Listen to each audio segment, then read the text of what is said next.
Hello and welcome to Infosec World 2024. CyberRisk TV is streaming live from the expo floor in sunny Lake Buena Vista, Florida.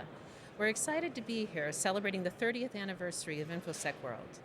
I'm your host, Mandy Logan, and today I'm joined by Cory Simpson, who is the CEO at Institute for Critical Infrastructure Technology. And today we're talking about their partnership with the CyberRisk Collaborative. Cory, welcome. Thank you. It's great to be with you. Great to be at this wonderful conference.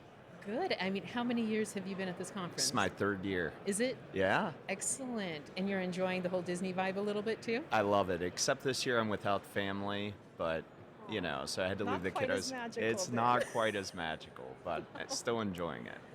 Well, but now you get to share a lot of the magic you're doing at ICIT with us. Okay. So will you tell us some about ICIT? Sure. So the Institute of Critical Infrastructure Technology really operates across three big pillars. One is identifying critical infrastructure that provides for people's foundational need. So the White House this year redid a rewrite of what is critical infrastructure? There are 16 sectors. They prioritize it, the federal government, through a national security lens. Okay. We prioritize it through like a Maslow's hierarchy. What keeps people alive? Food, water, shelter. Like how do we keep those things going? And then our second line of effort is what are the critical enabling technologies to that infrastructure? And then the third line of effort is the security and resilience of the first two. So at an institutional level, we kind of do those three big things. We have two big initiatives I'd love to share with you. One is we just established a global or a Center for Geopolitical and Global Risk. So it's being run by Glenn Korn. He's a 34-year veteran of the CIA. He's, I believe, one of the best intel officers in the world. He'll actually be doing a keynote here tomorrow. That's right. So hopefully you'll get a chance to meet him. And that's really to help contextualize everything that we do at ICIT is risk informed. So we're less research, more applied. We want to help with what's happening today. And what's happening today, sort of the context is America is in the process of rebuilding its critical infrastructure. Okay. The investment through the bipartisan... Now, may I ask real quick, you're talking Sure. about in the process of rebuilding the critical infrastructure, is that being spurred on because of the adoption of technology, or do you think that it is for other reasons? So it's through the investment of three primary bills. So it's the Bipartisan Infrastructure Law, the CHIPS Act, and the Inflation Reduction Act. Okay. Those three bills collectively represent an investment in the domestic economy that is roughly 3x the New Deal. And America looked very different before and after the New Deal. And all of this is in critical infrastructure and to help accelerate our transition to a green economy. So ICIT is happy to be a part of that and to be helping driving some of the policies related to that to ensure communities like the one I grew up in, which still struggles to this day with things like clean drinking water, access to internet in West Virginia. And you're like, so we could do a little bit better, and we have an opportunity now. We have resources to do that. So one other initiative that I would like to share with you about at ICIT, we recently launched our Center for Federal Civilian Executive Branch Agencies, or the FCB. What is that? That's the right look. It's intriguing, but what is that? So a great way to think about the federal government is really in three big buckets. One is the Department of Defense. There's a main department, three sub-departments, Army, Navy, Air Force. Marines fall under the Navy. Right. There are then 36 agencies, and it has consolidated oversight in the House Armed Service and the Senate Armed Service, very linear. Then you have the intelligence community, which you have one department equivalent, which is OD&I, and then you have 18 agencies underneath of it. Consolidated oversight in the HIPSI, the House Intel Committee, and then the Senate Intel Committee. Everybody else in the federal government that frankly provides everything that the American people rely on: Medicaid, Medicare, Social Security, SNAP. And they are responsible for securing 15 of the 16 critical infrastructure sectors. That's all in the federal civilian executive branch. It's 102 departments and agencies, very diffuse mission sets, and they also have a very diffuse congressional oversight. While they represent about half of the federal budget, that budget can't be tracked through singular committees like Intel or DoD. So ICIT is really doubling down in their security because, being an institute focused on critical infrastructure, the federal partner that made the most sense is that, that collective group of agencies known as the Federal Civilian Executive Branch. So that's what we've been up to. I have not shared about the partnership that we just entered into with CRA. You want me to talk a little bit about that? Absolutely. So recently we just solidified a relationship with CRA where they're our strategic media partner. What that means for the Institute is really in that mission that I talked about and those initiatives that we had, really to get anything done almost like the human body, right? You need a body, you need a brain, you need to be able to communicate, right, to get your message out. We needed a better platform to be able to communicate. I can think of no better platform than the CyberRisk Alliance for us. So it's to help bring the good work that we're doing to a larger audience. And so very excited to be in this partnership with them. That is honestly, from my side, that's beautiful to hear. Personally, I tend toward that critical infrastructure is what deserves about 80% of the focus on what current security environment is really focused on. And I'm curious, because not only with what is adjusting and working on like the Maslow's hierarchy of needs that you're discussing within securing infrastructure, can you speak to your viewpoint or to ICIT's viewpoint about being able to prep for potential wartime situations? Yeah. So first of all, it's a great opportunity to clarify, much like the Council on Foreign Relations, the Institute takes no institutional positions. So anything I share with you today is... Well, and you are a nonprofit, correct? Yeah, we're a nonpartisan, nonprofit organization dedicated to being a resource to those that share in our mission. So we don't take institutional positions. You can imagine critical infrastructure is a very diverse community.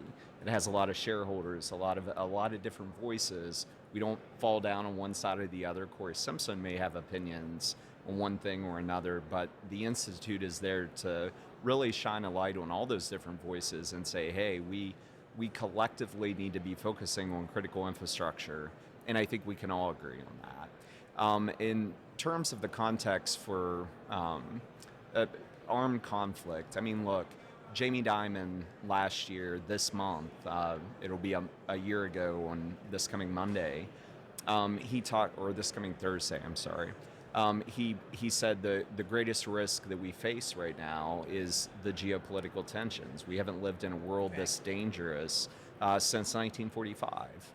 And if you look at it, you have escalating armed conflict around the world. You have international armed conflict in the Middle East, international armed conflict in Europe, and China has been saying that they want to reunify, which is their words. They've never been unified with Taiwan, but they're projecting by 2027, which is the 100-year anniversary of the CCP, they want to be ready to invade Taiwan. And so whether the U.S. gets pulled into the Middle East, whether it gets pulled into Europe, whether it gets pulled into Asia, and what pulled in means in this context, it doesn't necessarily mean we send soldiers. It may just mean our allies are engaged in armed conflict, which I think will increase the likelihood that the homeland is targeted. What would that mean? Well, In 1945, we had the luxury of being separated from would-be adversaries by two oceans. Yes. Yeah. Today, today we are the most connected country on earth. And so, And we're reliant on them in certain ways, yes. especially with technology. There's no way that you can separate that. And it's that dependency, the digital dependency. We have a good friend, Josh Corman, Yeah. who often says we've become overly reliant on insecure or unsecurable technologies, and that's absolutely correct. Like the effort that CISA and the U.S. government is leading to secure by design, secure by default, I applaud that. I applaud all the companies that are doing that, but we have so much legacy technology debt that we're going to be paying that for at least a decade. The odds that the U.S. is pulled into some sort of armed conflict is shorter than that.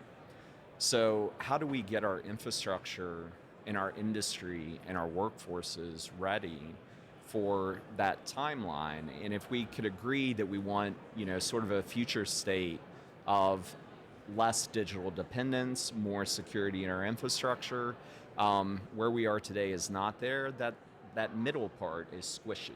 And how do we do that? There are a lot of, reasonable minds may vary. And I think that I believe, which is why I'm at ICIT, we really do need to be focused on infrastructure that keeps people alive. And that's really hard to identify. You can identify your needs, but what makes water possible? And if something goes wrong with water, what's the transportation systems? Now you've pulled in transportation, and then you start talking about energy, and then you start talking about digital infrastructure, finance systems. It's also interrelated. It's very difficult to peel out singular parts, but I do feel that's our responsibility as professionals in this space, is to identify those linchpin things that, if they get hit, the rest of the systems go down, and then be able to advocate and develop ways to secure them. I couldn't agree more. It makes me think of a couple of things where you can do all the preparation in the world, you can have all of the gear, you can do all these things. Say it is a survival situation, and then be out there going through it and still starve to death because you don't have a can opener. A tiny 99-cent can opener could still be the measure of whether life continues at that moment. Now, are there things like that very quickly you could identify as one thing you've zeroed in on as a linchpin for impacting the CISO and security communities as a whole right now? So I'll just say for that particular community, I think one of the most important things to realize is you can't really protect your organizations like from a determined adversary. Like we know that Idaho National Labs has put that out. They now are driving what's called consequence cyber engineering, so that you just prioritize the most important aspects of your organization, whatever that industry is, or whatever that business is. Make sure you understand those assets, try to do your best you can to protect them. But my advice to the CISO community would be whatever your enterprise operating systems are, make sure your backup systems or something else. If your data recovery, data backup, so like resilience, right? The ability to get back at speed and scale. If they're using the same operating system that just brought down your organization, you're probably not going to be in a good spot. And I can tell you right now, many aspects of the U.S. government, they don't diversify that. So the same operating system, same recovery system, and you're like, it's single point of failure. It's a bad idea. So that would be my advice. Absolutely, and that makes me think of what Phil Venables said regarding the cyber resiliency report that was provided to the president about how it broke down to that. He basically goes, say for a water treatment plant, you need to make sure that you have completely non-technology dependent operators, systems, and all that available. And they said, but how is it that you as a technology person are telling us to make sure we're doing things 80 years ago? I Yeah. said, no, literally, you have to maintain that. Well, and I mean, as we approach the elections, I would say, we're coming up on. Okay. You can continue. Yeah, So finish. as we come up on the elections, I would say I had the really, honest to God, the privilege of a lifetime to be able to be on the leadership for the staff of the Cyberspace Solarium Commission. Yes. And if in the executive summary to that, well, actually the letter from the chairman, so like the part that the president read, everybody in the Congress read, is 2 pages. One of the recommendations we made for the voting system, the Cyberspace Solarium Commission, was have paper backups. Yes. You got to have paper backups. Like you've got to do this, and we acknowledge, we're like, we get it. No, We're we're the Cyberspace Solarium, and we're saying have paper backups, but. But I think that shows a touch of intelligence and humility and practicality. And Yeah. no matter what we do, I mean, and for all of our listeners, is there any way they can help support ICIT? Absolutely. If we're a nonprofit, and we get all of our donations or all of our funding through people that are just generous and believe in our mission and believe the work we're doing is helping make the world a little bit better. So would appreciate that. If you can't give money, give time, reach out. The contact's on the website. We'd love to have you, love to hear from you, and love to work with you. Beautiful. Thank you so much, Cory. Very much thank you for joining us today, and thank you for joining with CRA as your media. Thank you to all of our listeners for tuning in for this live interview from Infosec World 2024. To find all of the CyberRisk TV coverage of this year's event, visit securityweekly.com/ISW.